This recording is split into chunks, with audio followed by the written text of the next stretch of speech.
AGT Live 24/7. This is AGT Live 24/7.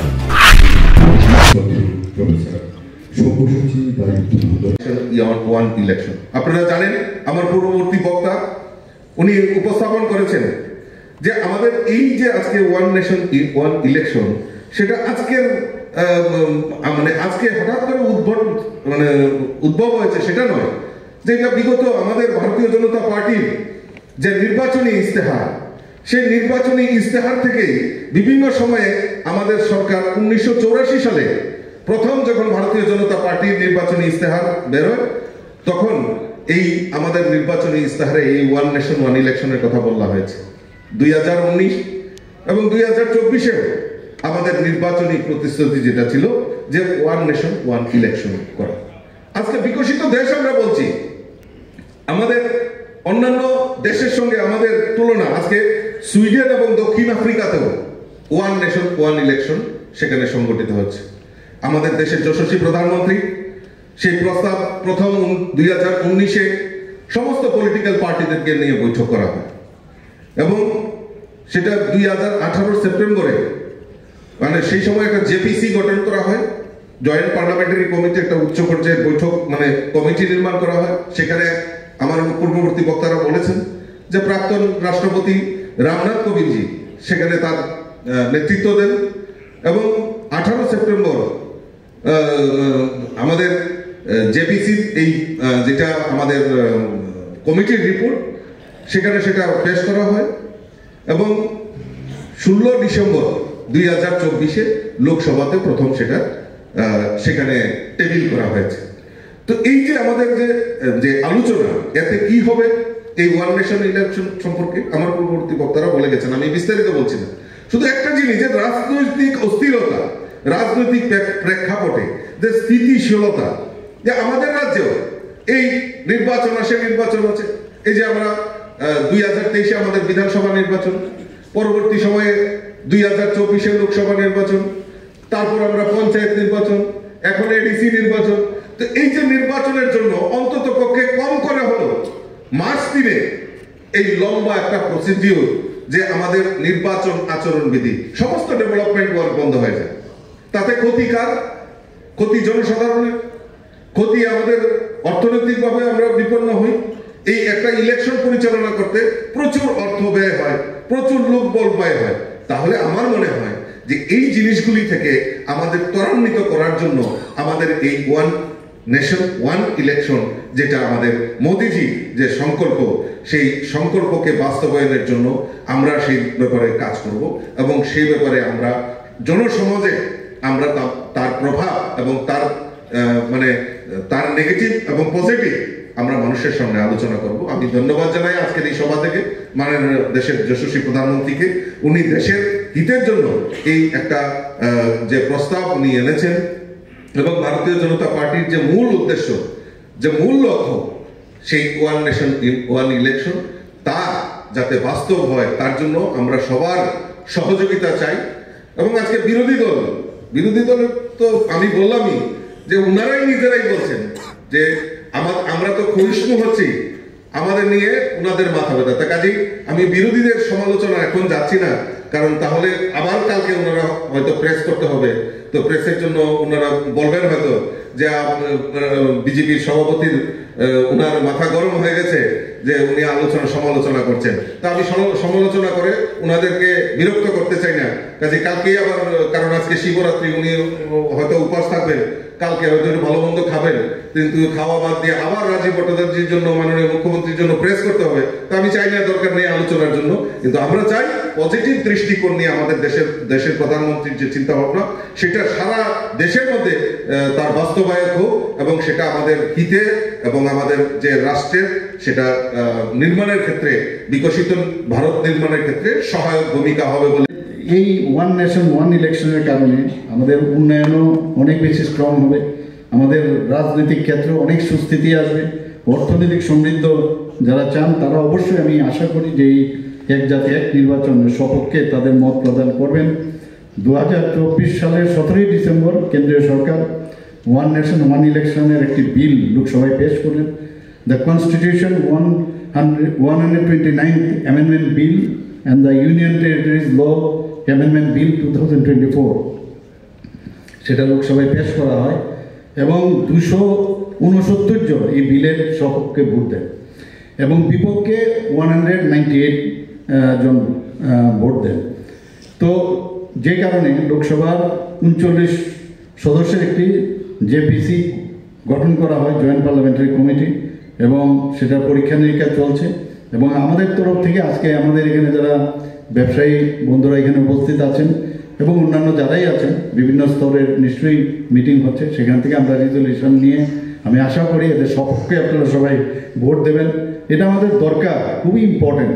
সহজ সরলভাবে বললে কে চায় বারবার ইলেকশন ইলেকশন ইলেকশন? যদি 5 বছর পর পর ইলেকশন হয় সবার জন্য শান্তি এবং একটা যে একটা পরিমণ্ডল, যে রাজনৈতিক পরিমণ্ডল বলুন বা অন্যান্য যাই বলুন, সামাজিক যে অবস্থা, অনেক সময় দেখা যায় যে ল অ্যান্ড অর্ডার সিচুয়েশনও অনেক সময় প্রবলেম হয়, সেইগুলোর থেকেও অনেকটা আমরা মেনটেন করতে পারবো। আজকের এই ওয়ান নেশন ওয়ান ইলেকশনের যারা এখানে উপস্থিত হয়েছেন সবাইকে আমি হার্দিক অভিনন্দন শুভেচ্ছা জানিয়ে আমার বক্তব্য শেষ করছি। নমস্কার, জয় হিন্দ। এই সাবজেক্টকে এখানে ব্যবসায়ী মহলের যারা আছেন তাদেরকে ডেকেছেন ঠিকই, কিন্তু উনি বলছিলেন যে সমস্ত স্তরের যারা আমাদের ত্রিপুরাতে আছেন তাদের সাথে কথা বলবেন, সেটা মহিলা হোক, কৃষক হোক, স্টুডেন্ট হোক, সব স্তরের প্রায় 7 যারা বিভিন্ন ধরনের ব্যক্তিরা 7 রকমের এরকম তাদের সাথে অনেক জায়গায় হয়েও গেছে। সেই উপলক্ষে আপনাদের আজকে উপস্থিতি। আমরা কিছুদিন আগেও এখানে জিএসটি নিয়ে আমি একটা প্রোগ্রাম করেছিলাম।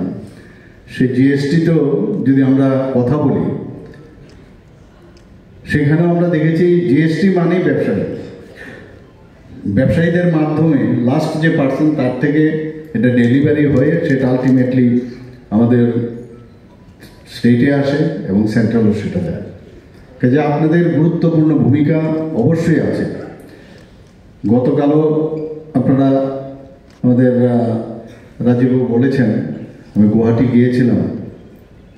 ব্যবসায়ীদের যদি আমরা বলি, মাননীয় প্রধানমন্ত্রী নরেন্দ্র মোদীজি আসার পর এবং আমাদের এই সরকার এখানে আসার পর ওনাদেরকে যেভাবে সম্মান দেওয়া হয় বা আগামী দিনও দেওয়া হবে, সেটা আমি গতকাল যখন গুয়াহাটিতে আমি ছিলাম সত্যি আমি সেখানে সেটা উপভোগ করলাম, সেটা আমি বুঝতে পারলাম।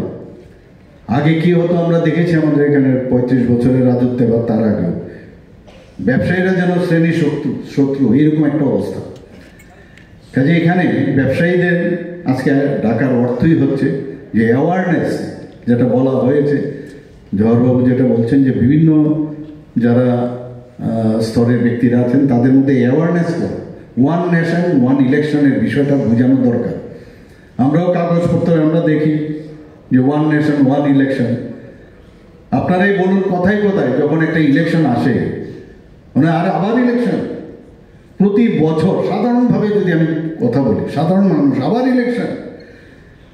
এখানে প্রফেসর দাশগুপ্ত বলেছেন, স্কুলের কথা বলেছেন, আমি খুব সহজ সরলভাবে বলছি, ইলেকশন যখনই হয় একটা স্কুল, বিভিন্ন স্কুলের মধ্যে সেখানে ইলেকশন সে প্রসেসগুলো হয়, সেখানে সমস্ত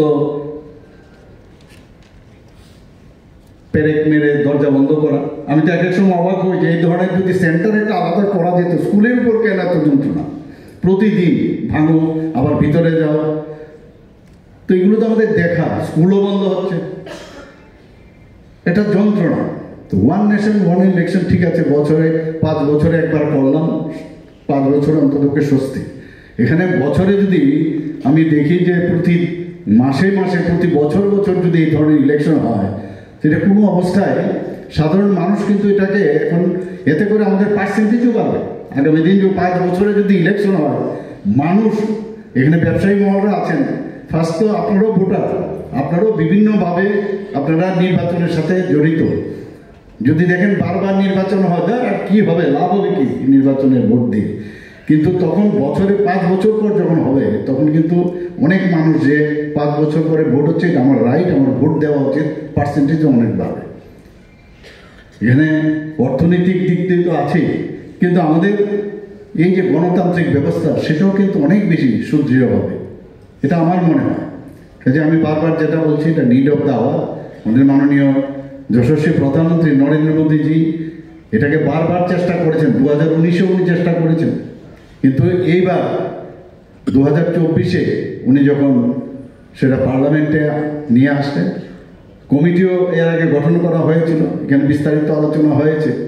সেই কমিটির রিপোর্ট 18,000 পৃষ্ঠা সেই রিপোর্ট জমা পড়েছে। ভাবুন আপনারা কত পরিশ্রম করে, কত কিছু চিন্তা ভাবনা করে সেটা লিখে তারপর সেটা পাঠানো হয়েছে। তা আমার মনে হয় যে এতে করে আমাদের দেশের আর্থিক অবস্থা অনেক বেশি সুদৃঢ় হবে।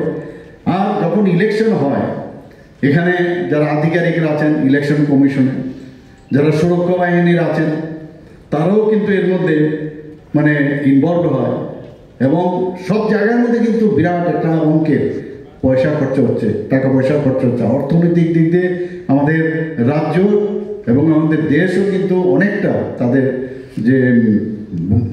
যে শক্তিশালী হওয়ার যে বিষয়টা সেটা কিন্তু অনেকটা হ্রাস হয়। আমাদের মেইন যে মূলত 5টি এই এক নির্বাচনে মেইন কি কি আমাদের সুবিধা হবে, একটা হচ্ছে অ্যাডমিনিস্ট্রেটিভ অ্যান্ড ইকোনমিক এফিসিয়েন্সি। সেখানে বিপুল পরিমাণ যে আর্থিক খরচ সেটা কিন্তু আমাদের একটি নির্বাচন সম্পন্ন করতে, আমার পূর্ববর্তী বক্তারা এখানে বলেছেন, সেটা অনেকটা হ্রাস পাবে। এবং যারা শিক্ষকরা আছেন, বিভিন্ন স্তরের কর্মচারীরা আছেন, আর শিক্ষকদের যখনই কোনো নির্বাচন হয় ফার্স্ট যে টার্গেট সেটা হচ্ছে শিক্ষক। তাদেরকে বিভিন্ন জায়গায় ডিউটি, এখানে আমাদের প্রফেসর সাহেব বলছেন উনি মাইক্রো অবজারভার হয়ে গিয়েছেন, আমাদের এখানে সমস্ত কর্মচারীদের মধ্যে শিক্ষকদের ফার্স্টে যেটা আপনার ওখানে যেতে হবে।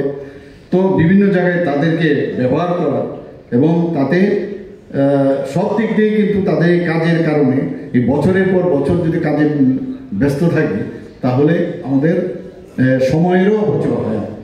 এবং এই ধরনের ওয়ান ন্যাশন ওয়ান ইলেকশন যদি হয় 5 বছর পর সেটা হলে অনেকটা মানুষ আরামসে এই বিষয়টা তাদের মাথায় নিতে পারে, কাজও করতে পারে।